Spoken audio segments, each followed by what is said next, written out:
Danzo approached him with an ultimatum: betray and slaughter your clan, or side with your clan and be destroyed. The dilemma for Itachi was a real one. On one hand, if he agreed to Danzo's terms, he knew full well that he'd be stopping a coup d'etat that, if successful, would lead the village too shattered to defend itself from foreign countries seeking to conquer Konaha during its time of vulnerability. On the other hand, Itachi could have refused and sided with his clan against the very village that he loved, knowing full well if he did so, Konaha's plans were to handle the coup d'etat, which is also backed up in the Naruto manga. According to the second Itachi light novel, The Book of Midnight, had Hiruzen's last-ditch efforts to speak with fugaku Uchia have fallen on deaf ears, the plan was to have Hiruzen and Danzo lead a sneak attack on the Uchiha clan with Konaha's most powerful shinobi at the third Hokage site. When they did so, it would have been a certain destruction of the Uchiha clan, and it would have opened up more questions among the other clans in the village that could threaten the stability of the village due to one of the four noble clans of Konaha being destroyed. While the third Hokage in the manga did ask Itachi to buy him time, the fact that Hiruzen referred to it as being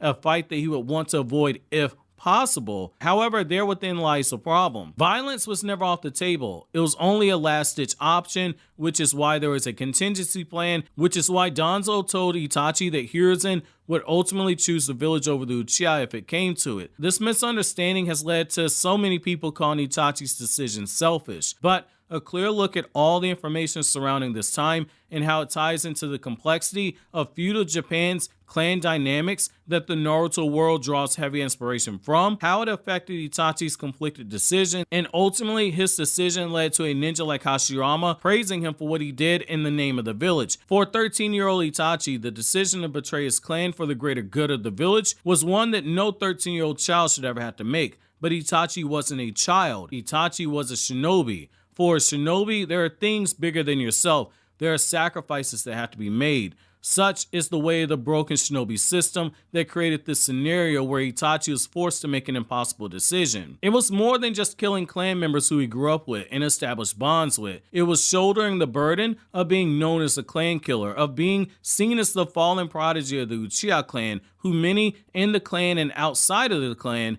saw him as being one day being a potential Hokage candidate, and being known as the man who brought dishonor to the name of the Uchia by wiping out his brethren, forcing a 13-year-old child with a newly awakened mangekyou sharingan to turn his sharingan on and have the scarlet reflection of his sharingan be forced to look at the crimson sea of blood of the very clan members who he himself shared blood with.